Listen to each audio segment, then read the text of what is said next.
আপনার বয়স কম হয় বা আপনার বিনিয়োগের লক্ষ্য 10 থেকে 15 বছর হয় এবং আপনি এমন মিউচুয়াল ফান্ড খুঁজছেন যা বারবার রিভিউ করার প্রয়োজন নেই, তাহলে আজ আমি আপনাকে এমন 3টি ফান্ডের নাম বলবো যেগুলো আপনার এই সমস্যার সমাধান করতে পারে।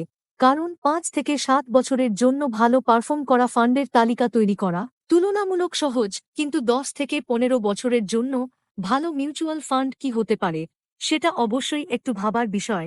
এবং এর মূল কারণ হল অ্যাক্টিভ ফান্ডের জন্য দীর্ঘমেয়াদে ধারাবাহিকভাবে ভালো রিটার্ন দেওয়া কঠিন, বিশেষ করে মিড ক্যাপ ও স্মল ক্যাপ ফান্ডের ক্ষেত্রে। তাই এই তালিকায় আমি অ্যাক্টিভ ও প্যাসিভ দুই টাইপেরই মিউচুয়াল ফান্ড অ্যাড করেছি।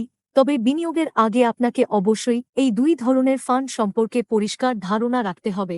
অ্যাক্টিভ মিউচুয়াল ফান্ডে ফান্ড ম্যানেজার নিজেই সিদ্ধান্ত নেন কোন শেয়ার কেনা বা বিক্রি করা হবে, যাতে সর্বোচ্চ মুনাফা নিশ্চিত করা যায়। তবে এই ধরনের ফান্ডে ঝুঁকি কিছুটা বেশি থাকে এবং খরচ বা এক্সপেন্স রেশিও তুলনামূলক বেশি হয়। অপরদিকে প্যাসিভ মিউচুয়াল ফান্ড নির্দিষ্ট কোনো সূচক বা ইন্ডেক্স যেমন নিফটি 50 বা সেন্সেক্সের গতিবিধি অনুসরণ করে এবং এখানে ফান্ড ম্যানেজার কোনো সক্রিয় সিদ্ধান্ত নেন না, বরং ইন্ডেক্সে থাকা কোম্পানিগুলোর শেয়ারে সেই অনুপাতেই বিনিয়োগ করা হয়।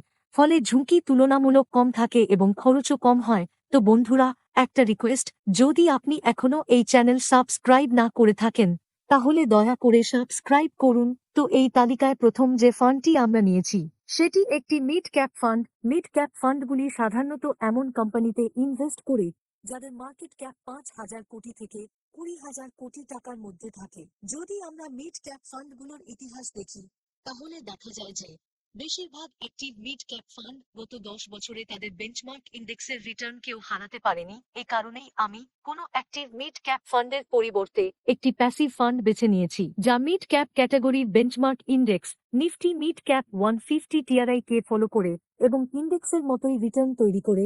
তাই এখানে আমি যে প্যাসিভ মিড ক্যাপ ফান্ড বেছে নিয়েছি তার নাম Motilal Oswal Nifty mid cap 150 index fund. এটি খুব বেশি পুরনো ফান্ড নয়। এই ফান্ডটি চালু হয়েছিল 2019 সালে এবং এর সাম্প্রতিক AUM 1800 কোটি টাকা। ফান্ডের ডাইরেক্ট প্ল্যানের এক্সপেন্স রেশিও 0.3%, যা তুলনামূলক কম, কারণ যেহেতু এটি একটি প্যাসিভ ফান্ড তাই ফান্ড ম্যানেজারের কোনো সক্রিয় ভূমিকা নেই এবং তাই এক্সপেন্স রেশিও কম হয়। গত 5 বছরে এই ফান্ডের গড় রিটার্ন 33.82%, গত 3 বছরে 20.99% এবং গত 1 বছরে 8%, এবং অল টাইম অ্যাভারেজ রিটার্ন রয়েছে 24.92%। এবং টোটাল 150টা কোম্পানিতে টাকা ইনভেস্ট হয় এবং এই 150টা কোম্পানি নিয়ে তৈরি পোর্টফোলিওর ওভারঅল পি রেশিও রয়েছে 30.66। এছাড়া এখানে পোর্টফোলিওর টপ 10 সেক্টর ও টপ 10 স্টক কি কি সেটা দিলাম, ভিডিও পজ করে দেখে নিতে পারেন। এরপর যে ফান্ড নিয়ে বলবো সেটা হলো একটা flexi cap mutual fund. Flexi cap fund হলো একটি ডাইভার্সিফাইড ইকুইটি মিউচুয়াল ফান্ড যা লার্জ ক্যাপ, মিড ক্যাপ এবং স্মল ক্যাপ স্টকগুলোর মধ্যে বিনিয়োগের স্বাধীনতা রাখে। অর্থাৎ ফ্লেক্সি ক্যাপ ফান্ডে ফান্ড ম্যানেজারের জন্য কোনো স্টক সিলেকশনের বাধ্যবাধকতা থাকে না। অর্থাৎ সংক্ষেপে ফ্লেক্সি ক্যাপ ফান্ড হলো একটি স্মার্ট ইনভেস্টমেন্ট অপশন যেখানে ফান্ড ম্যানেজার বাজারের অবস্থা অনুযায়ী লার্জ, মিড ও স্মল ক্যাপের মধ্যে বিনিয়োগ সামঞ্জস্য করেন যাতে ঝুঁকি কমিয়ে সর্বোচ্চ রিটার্ন পাওয়া যায়। এই ক্যাটাগরিতে আমি বেছে নিয়েছি পারস্পরিক ফ্লেক্সি ক্যাপ ফান্ডকে। এটাকে লং টার্মের জন্য সিলেক্ট করার পেছনে কারণগুলো হলো এই ফান্ড ফ্লেক্সি ক্যাপ ক্যাটাগরির অন্যতম সেরা ফান্ড যেটা লং টার্ম ধরেই খুব ভালো পারফর্ম করে এসেছে। শুধু তাই নয়, এটি সর্বোচ্চ আলফা জেনারেটিং ফান্ডগুলোর মধ্যে একটি এবং ফ্লেক্সি ক্যাপ ক্যাটাগরির মধ্যে অন্যতম লো ভোলাটাইল ফান্ড। এটি মূলত লার্জ ক্যাপ কোম্পানিগুলিতে ইনভেস্ট করে, ফলে ঝুঁকি কম হয়, যেটা খুবই ভালো রিস্ক অ্যাডজাস্টেড রিটার্ন দিচ্ছে। সেই সাথে আরেকটি বড় কারণ হল এই ফান্ডে আপনারা ইন্ডিয়ান স্টক মার্কেটে ইনভেস্টমেন্টের পাশাপাশি ইউএস স্টক মার্কেটের এক্সপোজারও পাবেন। প্রায় 13% এক্সপোজার রয়েছে ইউএস স্টক মার্কেটে, ফলে অনেক বেশি ডাইভার্সিফিকেশন পাওয়া যায়। এই ফান্ডটি চালু হয়েছিল 2013 সালে। এটি নিফটি 500 টিআরআই বেঞ্চমার্ক অনুসরণ করে এবং এর সাম্প্রতিক AUM প্রায় 88,000 কোটি টাকা। ফান্ডের ডাইরেক্ট প্ল্যানের এক্সপেন্স রেশিও 0.63%, যা তুলনামূলক কম। এই ফান্ডের গত 10 বছরের গড় রিটার্ন প্রায় 18%, গত 5 বছরে 31.47%, গত 3 বছরে 17.8% এবং গত 1 বছরে 14.66% রিটার্ন দিয়েছে।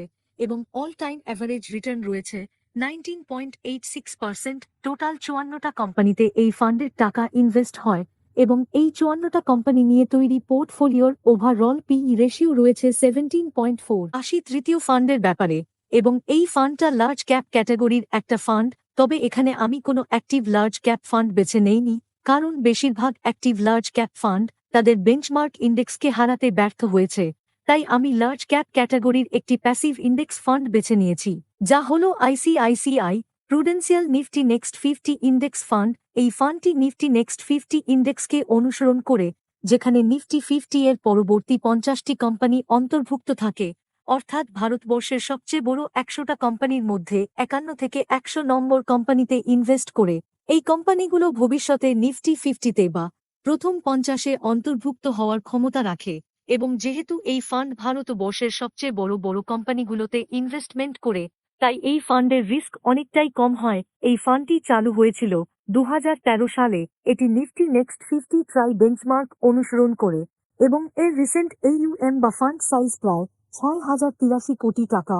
এই ফান্ডের ডাইরেক্ট প্ল্যানের এক্সপেন্স রেশিও 0.31%, যা তুলনামূলক অনেকটাই কম। এই ফান্ডের গত 10 বছরের ব্যয় রিটার্ন 13.15%, গত 5 বছরে 25.5%, গত 3 বছরে 16% এবং লাস্ট 1 বছরে 4% রিটার্ন দিয়েছে এবং অল টাইম অ্যাভারেজ রিটার্ন দিয়েছে 14.56%। তো এই হলো এই ফান্ডের রিটার্ন।